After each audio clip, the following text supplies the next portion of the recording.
সম্মানিত দর্শক, আসসালামু আলাইকুম। আমরা এই যে আমাদের ডালিম, আনার সব যে কোনো মৃত্যু গাছকে জীবিত করতে হলে যে কয়েকটা স্টেপ আমাদের পার করতে হয়, সেই কয়েকটা স্টেপ নিয়ে আমরা আজকে কথা বলতেছি আপনাদের সাথে। যদি আপনারা দেখেন, সর্বপ্রথম যখন আমার গাছটা মারা গেছে, যেদিন দেখলাম আমার সব পাতা শুকিয়ে ঝরে গেছে, গাছটা মারা যাইতেছে, তখন আমি এই মাটিগুলো পরিবর্তন করে দিলাম।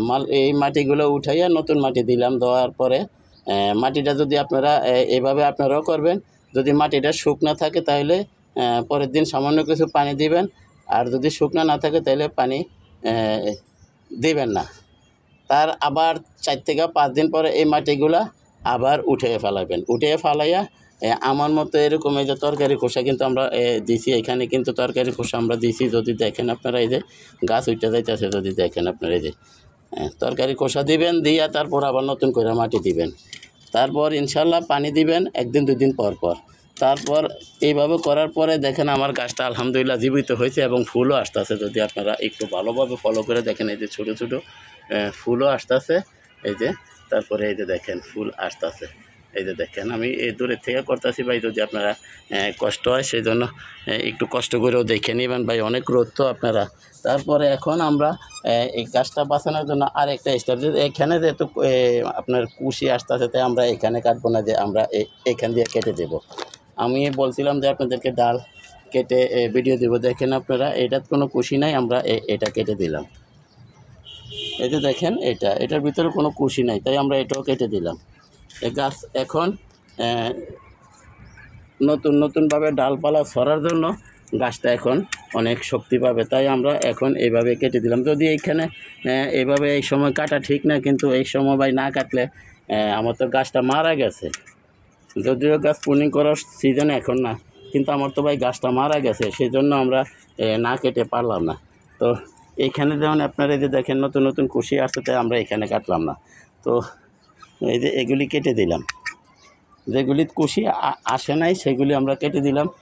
এইটাও আমরা পুরোপুরিভাবে কেটে দিলাম। এই যে দেখেন, আপনারা একটু ধৈর্য সহকারে আমার ভিডিওগুলো দেখেন। এই কতগুলো ডাল কেটে কমাই দিলাম, আপনারা দেখেন।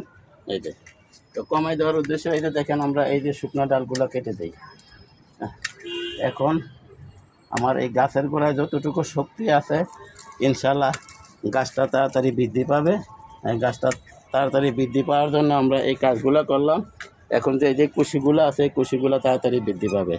তো আমরা যে কোনো ডালিম, আনার গাছ, যে কোনো গাছ মারা গেলে মৃত গাছটা জীবিত করার জন্য যে কৌশলগুলো আমি অবলম্বন করতে বলছি, আপনারা এইভাবে ঠিক এই কৌশলগুলো অবলম্বন করবেন।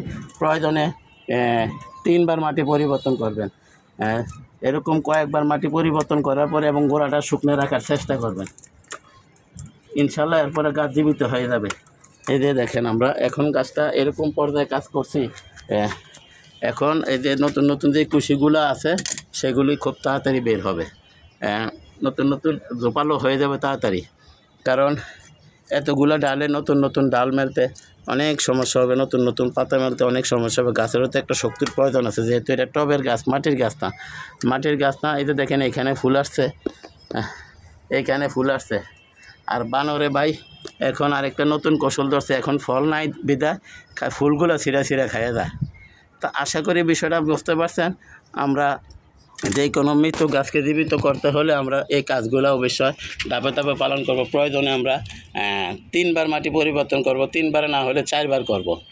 ইনশাআল্লাহ আমাদের যে কোনো মৃত্যু গাছ এভাবে জীবিত হয়ে যাবে। যখন নতুন কুশি এরকম ছোট বের হবে বা এরকম নতুন পাতা মেলবে, তখন আপনারা গাছটারা কেটে একবারে নাইরা বানাই দিবেন, মানে যেটাকে মানে একবারে ছিলা বানাই দিবেন, যাতে গাছটা অনেক শক্তি পায়। তো দয়া করে আমার চ্যানেলটা সাবস্ক্রাইব করেন এবং বেল আইকনটা বাজাইতেন, আমি যাতে এই ধরনের ভিডিওগুলো ছাড়ার সাথে আপনাদের হাতে পৌঁছায় যায়, আপনারা দেখতে পারেন, শিখতে পারেন, জানতে পারেন। তো আশা করি বিষয়টা বুঝতে পারছেন। সবাইকে ধন্যবাদ জানিয়ে আজকের মতো এখানে রাখি। আসসালামু আলাইকুম ওয়া রাহমাতুল্লাহি ওয়া বারাকাতুহু।